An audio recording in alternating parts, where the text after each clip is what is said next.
Hello, everybody. It's Dr. Rick Wallace dropping in on you. It is Wealth Building Wednesday. Last week, we talked about index funds, indexing, which is basically compound growth. We're going to spend a lot of time talking about compound growth because over the long term, it's one of the most solid and trusted ways to build wealth. What I want to do today is I'm going to talk to you about the $13 trillion lie. Definitely going to tick off a lot of financial people, but my goal in this is to educate so that you can choose wisely.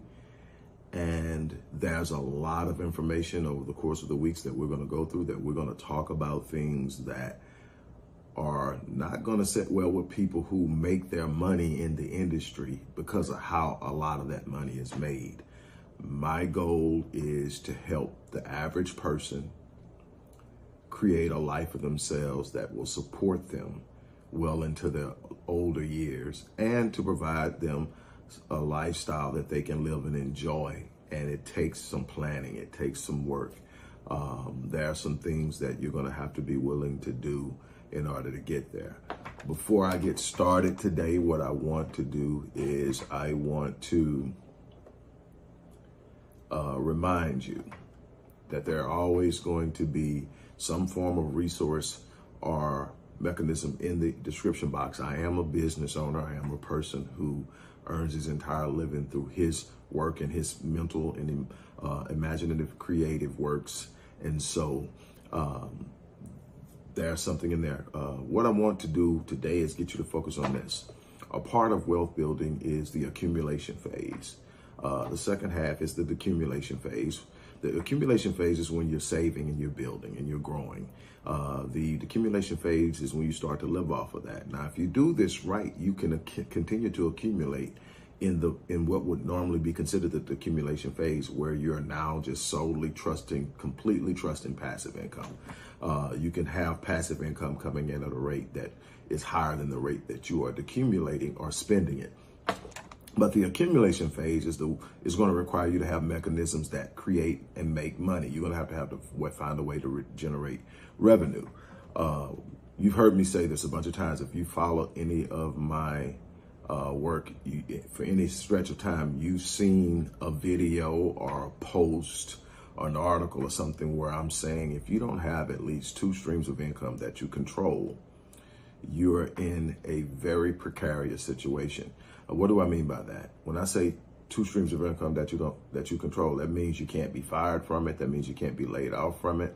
That means no one else can come take it from you. That you created it and you're managing it. And as long as you manage it well, as long as you put in the time, the energy, and the effort to sustain it, it will continue to produce for you. You need at least two of those, whether they're supplemental to your primary income, or even if you're trying to make them your primary income and then surround them.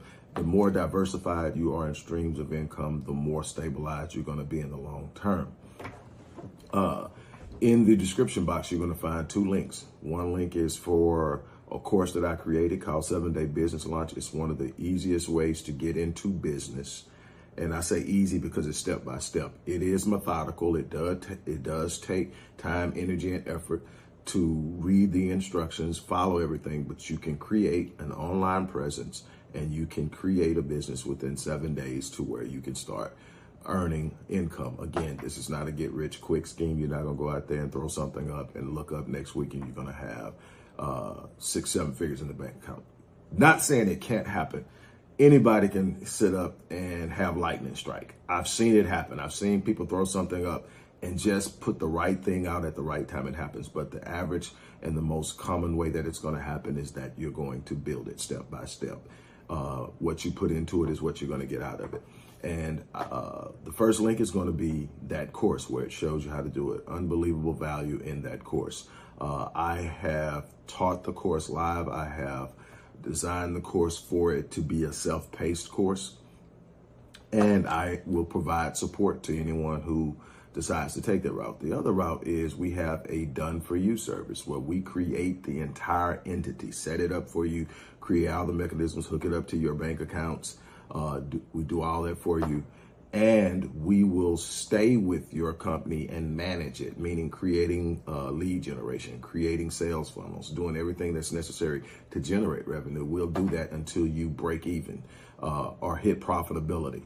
And when you hit profitability, we will turn the company over to you completely, but we will stay around for an additional year for consultation purposes. You need to get out there and create streams of revenue.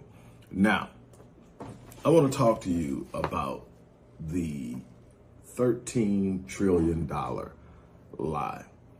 And outside of running businesses, a lot of people say, well, what possibly, qualifies you? Well, at one point in time, I was in the financial industry. I didn't stay there long. I was licensed. I didn't stay there long because I didn't like how I was. There's 2 businesses that I have owned that I did not stay in long.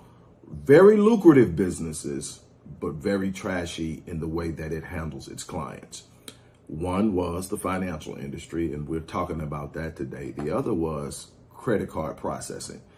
The way credit card processors exploit small businesses, couldn't stay there. The way that they set them up and rape them of their profits is absolutely, and it's minorly regulated, so it's a go for all. And so I got out of that. The financial industry. The last time I looked at the numbers, there were roughly 340,000 licensed financial professionals, advisors, brokers, whatever you want to call them. They are categorized primarily in 2 categories: fiduciary and non-fiduciary. Only about 10% of those 340,000 are what you would call fiduciary agents.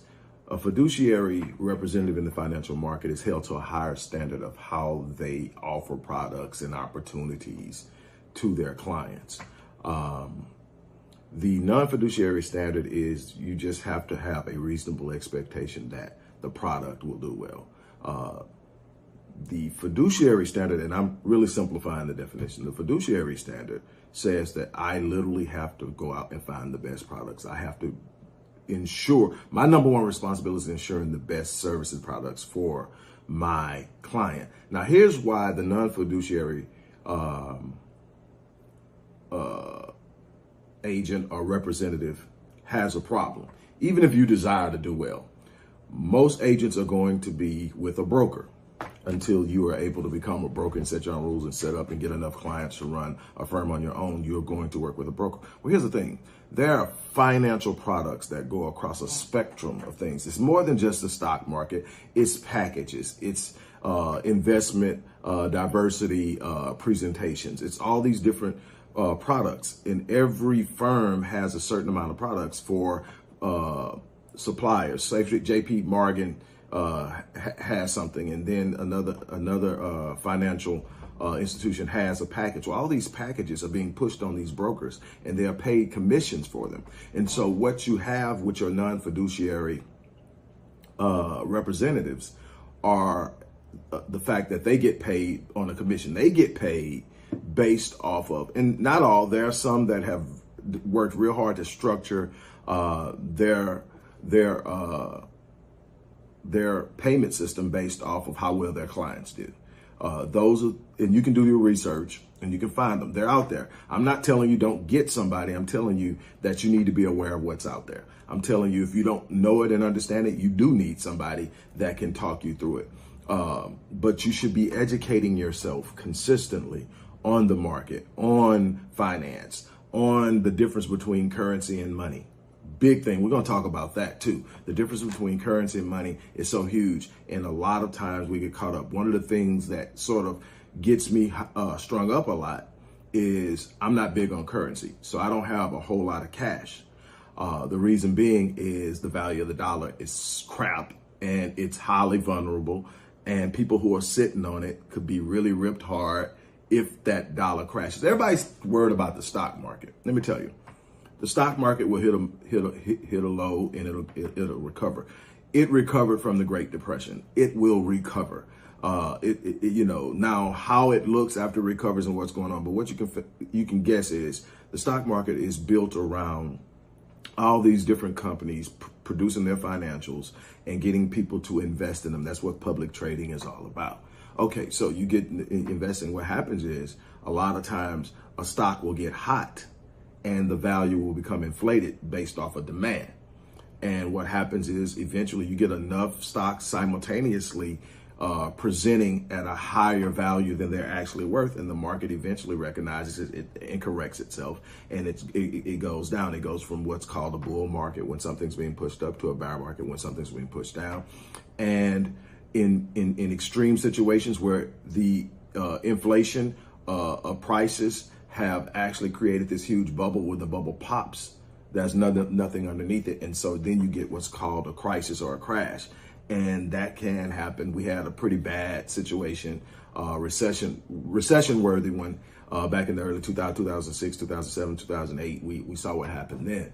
Well, what you want to look at is you need to find people who can get you to what you need to do.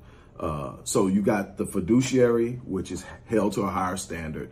And you got to be real careful now because a lot of them are finding ways to skate around it. But basically, the non-fiduciary is in a situation where their firm has a certain number of packages and they get paid certain commissions for these packages. And any given week, they could be rewarded bonuses for pushing a particular package. If you happen to pop up and they know that, or you happen to be a long-term client and they know that you trust them, they will get you to buy that. And it may not be best for you. All they have to say is, I believe that it was a good opportunity. It's a very, very low standard that they're held to. You hardly ever hear about financial advisors, financial planners, financial managers ever ending up in a legal situation because of what they sold their clients.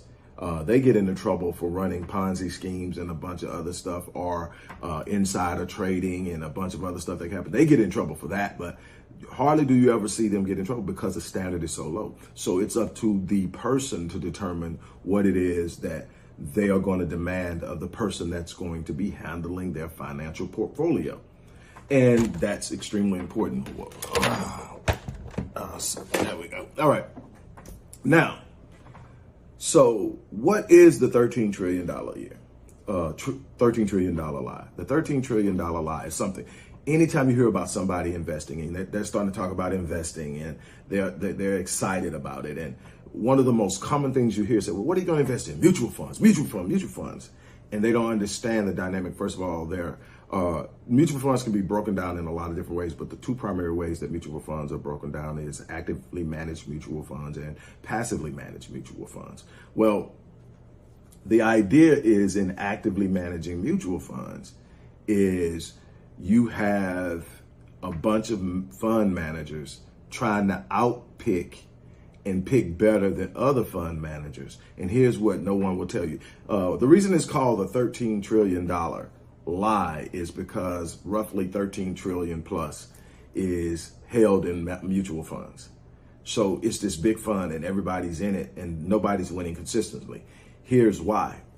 You're expecting individuals to be able to pick right consistently. Now, over a short term, you may win because they may pick right and you happen to be in that bundle that they pick. When they pick right, you win. And so there's this thing. But here's the thing, that when you look at it long term and you really break it down and you look at numbers, and to me, everything is long term. I can work out things short term, but long term, I don't want to be constantly having to work things out. See, I'm in a workout process now because I'm building out my company. I don't want to be in that the rest of my life. So then I have to also be planning for 2 years from now, 3 years from now, 10 years from now, 15 years from now, so that even if what's going on now doesn't move rightly, eventually I just flow into what's already waiting for me because I created it. Don't get so caught up in today that you don't have something done tomorrow. So I tend to think long term all the time. Why? Because I'm creative enough to manage what's going on now, and I'll be good. But I want to be great as far as how I'm able to deal with my children and bless my family when I leave this place, but also live in my older years. And so that's important to me. But check this out. when you really break it down long-term, here's the thing. It's very difficult, almost virtually impossible to win long-term consistently with actively managed mutual funds. Here's why. 96% of mutual funds are going to, all mutual funds are going to fail 96% of the time. 4% of the time, you're going to get winners. And here's the problem. It's not the same mutual funds winning. It's not 4% of the mutual funds winning most of the time. It's 4% of the funds win. So you're looking at a 4% chance of winning on a long-term basis, and that's with a wide array of different mutual fund managers. So it's not happening with one mutual fund manager. So they're not winning long-term. It's like you got all these guys out here trying to watch the market, look at the market, and pick the companies that they're going to get you to invest in. And you're going to hit some, you're going to lose some, but you're going to lose way more than you win because you're not competing against people who don't know. You're competing against your peers, and it is what it is. Now, hedge fund management is a whole different other ball game, and we're going to talk about that because we're going to talk a lot about Ray Dalio, who manages the largest hedge fund in the world. I think the last time I checked, he topped it off and stopped and shut it down at 165 billion, meaning that he's not taking any more investors. 165 billion. Well, you can imagine that the people that are coming to him are A1 investors. But here's the flip side of that $13 trillion lie. Everybody talks about passively managed and actively managed. The difference between passively managed mutual funds and actively managed mutual funds is just what I told you. Actively managed mutual funds means that there's somebody literally constantly trying to pick the winner. In passively managed mutual funds, you're talking about indexes like the S&P and the Vanguard. The S&P 500 is made up of 500 of the top performing companies. Now, the top 150 are pretty much locked in. They may switch spaces, but they're going to always be in the 500. And then you get towards the back end, the bottom 75 are going to be on the list sometimes, then somebody else is going to get on, because it's always going to be replacing companies that aren't performing with companies that do. Now, what happens is over time, these indexes have performed over the last 30 years. Boom, what, 10%? And that's not just 10% on a win, that's 10% compounded. That's compound growth I've been telling you about. Now, here's the thing. Let's two people that should definitely be listened to, so you don't have to listen to me. I'm going to read a quote from one of probably the most recognized names in investing, and then I'm going to read another one from someone who may not be as recognized but should be. The first one is, the goal of the non-professional should not be to pick winners. Neither he or his helpers can do that, but should rather be to own a cross-section of businesses that in aggregate, that's collectively, are bound to do well. A low-cost S&P 500 index fund will achieve this goal. That's Mr. Warren Buffett. Here's another. It says, when you look at the results of an after-fee, after-tax basis over reasonably long periods of time, there's almost no chance that you end up beating the index fund. That's David Swensen. David Swensen is the endowment fund manager for Yale University. David Swensen, when he took over that endowment, it was $2 billion. It's well into the 20 billions now. I think he knows what he's talking about. And so what is it saying? It's saying that, and I love how Warren Buffett put it, it's about the diversification of assets. It's across assets, it's across businesses, but it's owning a piece of businesses that have proven to do well, and that you're trusting an index fund like S&P, which is a low-cost index. It is a great thing to have money in. Now, it's a slow-growing process. This is what you're going to rest your 20-year plan on. Your 20-year plan, you want something in there, and you can grow it. Now, for some of you that are 50 or older, you're going 20 years, I'll be 70. It better be, first of all, it's better to be 70 and set than to be 70 and trying to still figure it out. Start now. Don't wait.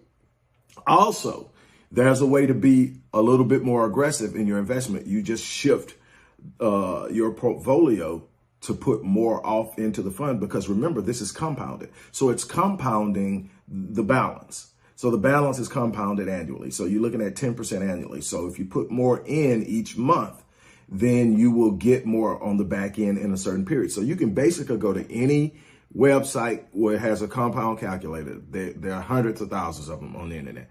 Go there, type in how many years you want to see a certain amount of money, and then play with the amount of money you have to put in monthly to get there. And it'll literally tell you, invest this much money, and you put into, whenever I use my index calculator, a compound calculator, I always put in the low end of the index, which is 8.2. 8.2 is like the worst it's performed. I always put that in. The truth is, on average, it's about 10%. So you can put either or. I put it in when I'm trying to figure out long-term situations. I put it in. And then you look at it and say, okay, wow, cool. And so this is great. There's so many other things. We're going to talk about insurance and a bunch of other things moving forward. But I wanted you to get an understanding that there's this idea, number one, that actively managed mutual funds is where most people are throwing their money. It's a $13 trillion compartment of financial investing that is highly volatile when you look at it. But it's what most people are sort of tell you. I'm investing in mutual funds. Yeah. You might want to make sure that's passively managed. Something that there are companies that have proven themselves over a long period of time that have been chosen and are in one big grouping, and you invest in the grouping and you reap the benefits of what that grouping produces. Now imagine if you've got 500 companies, right? And they are the cream of the crop. You're making a increase off of the total sum of the performance. Why is that important? Okay, say you got 500 and 70 of them are performing horribly. That still makes 430 that are performing and winning. You're going to win. That's how it consistently wins over and over and over again. You got to have a major catastrophic, probably global market collapse before you can get any true negative losses for any long stretch of period of time because of the way this index is set up. It has performed and performed and performed and performed. Now, obviously, you never want to go all in on anything. You want to diversify. It's just simply the best way to hedge against loss is diversification. It's also the way to take the greatest insurance of winning. But again, be aware of who you deal with. Again, I'm not saying all financial advisors, all firms and all. I'm not attacking any person individually or any business as an individual entity. I'm saying understand how this market works. You want, if all possible, to work with a fiduciary. If you can't work with a fiduciary, which is possibly going to be your case, especially if you are new and a non-professional at this, you're going to have to get someone, but you need to know the questions to ask. You need to know, what are you offering? How do you get paid? How do you get paid versus how I perform? You want to find a firm that's going to be rewarded for you winning. And you want to find out how. And you want the math to make sense to you. And you want the incentives of the person that's working for you to be that of, he's getting paid because I'm getting paid.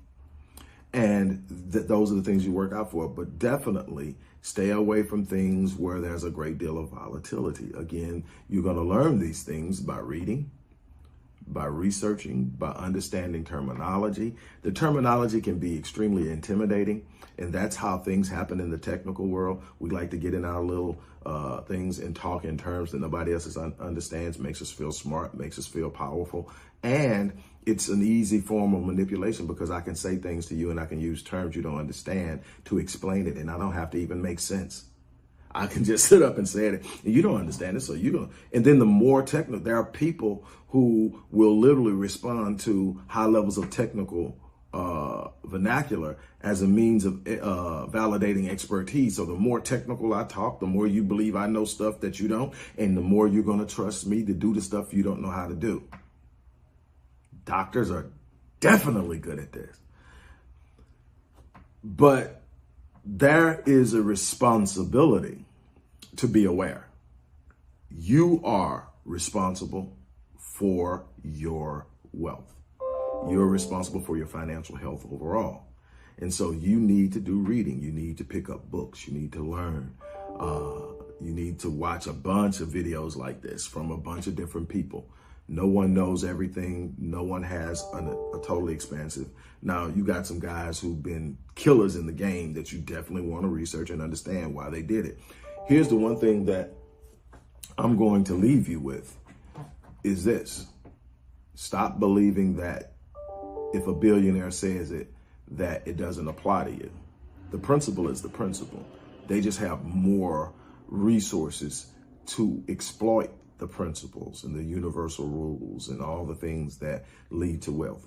But you have to start somewhere. You can't keep sitting up saying, I'm going to wait until, because until might be the thing that happens when you actually take the steps. You may never get to a point where you have the money to invest until you start investing. And people don't get that. I told you the story of Theodore Roosevelt.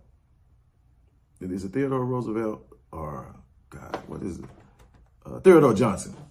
Theodore Roosevelt's president. Theodore Johnson. Theodore Johnson, a gentleman back in the early 1900s, worked for UPS, made roughly $14,000 a year at the height of his earning. And, somewhere in his 20s or whatever, he met someone or knew someone who was, by his definition, wealthy. And he stood up and said, man, I would love to experience wealth. I would love to have wealth. And the guy told him, well, hey, this is what you need to do. You need to take 20% of your income. He didn't say discretionary income. He didn't say disposable income. He said 20% of your income. Now, the guy makes $14,000 a year. He tells him, take 20% of your income. He tells him, I can't afford to. The response of the wealthy guy was, you can't afford not to. He said, take 20%. And then the reason or rationale that he used to justify the 20%, he says, the federal government came right now and said, we're raising your taxes by 20%.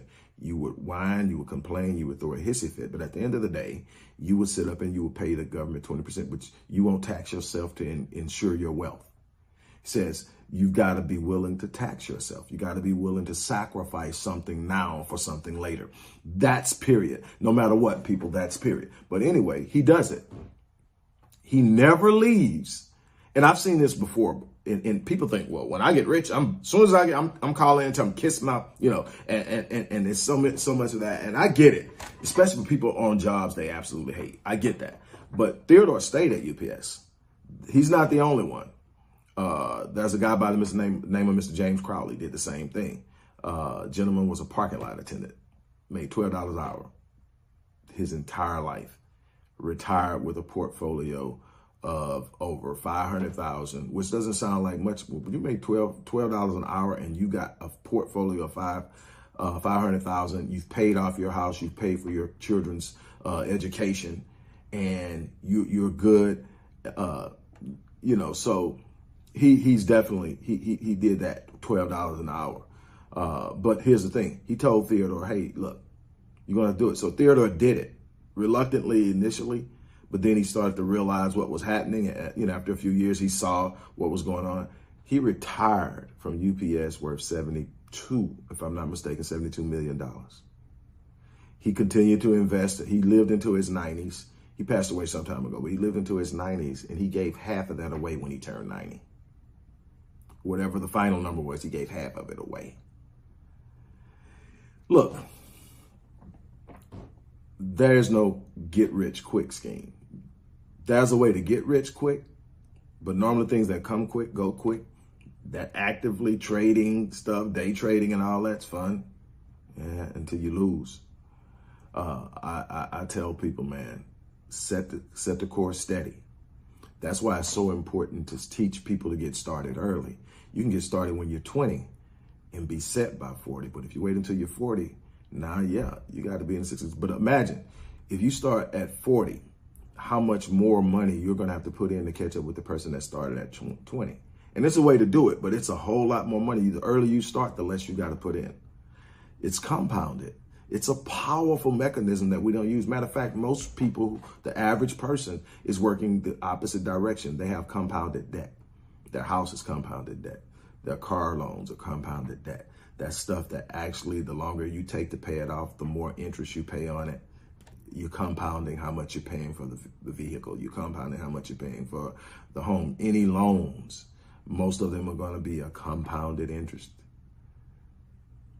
And so you need to have plans of how you're going to pay things off to reduce the price of, there's a cost for a loan. You're buying a loan whether you realize it or not. The cost of that loan will be determined on the interest rates you can negotiate initially and how rapidly you can play it off ahead of the contract date. So with that being said, look, I'm going to get ready to get out of here. I want to thank you again. If you don't have at least 2 streams of income, you need to click one of those links in that box. You either need to take the course and get it done, and I'll be there, or someone on the team will be there. More than likely me. If I'm not, I'll definitely have somebody who's well equipped to respond to any questions you have while you're going through the course to make sure you can get it done. Or you can go for the done for you service where we literally create it for you. And right now you're going to get it at an astronomically affordable rate, about 75% off of 80% off of what it would normally cost. That's not going to go any longer than the end of this week. But I'm trying to reach people who could really benefit from it, because you're the ones that are going to need it the most. And so take advantage of it. Again, we're going to come back again next Wednesday, and we're going to talk more about wealth building. We're going to get into some things. There's something real briefly that David Swinson said, and I want to go back and read the first part of it. He says, when you look at the results on an after-fee, after-tax basis, remember what I told you last week when we talked about the 4 principles that all major winners and investors look at? What am I going to lose? What do I stand to lose? I'm more concerned about what I stand to lose than I am about what I stand to win. Asymmetric risk reward, diversity, and tax liability. It says after tax, after fees. Every investor knows what their investment is going to cost them. There's a cost for everything, not just how much money you're putting into it, but how much is it going to cost me? It's going to cost me in taxes on any gains. The more I can shelter it, and we're going to talk about shelters, legal shelters. But the more I make, the more I can expect to have some run-ins with the IRS. They're going to want a piece of my change. Also, what am I paying in fees? That's one of the biggest ways that people are getting it. Do you realize that, and I know I'm a little bit off and I'm going over, but do you realize that in 2012, 2014, between 2012 and 2014, they discovered that the average person in a 401k was being hammered by fees. Annually, 401k plans are costing $17 billion in fees.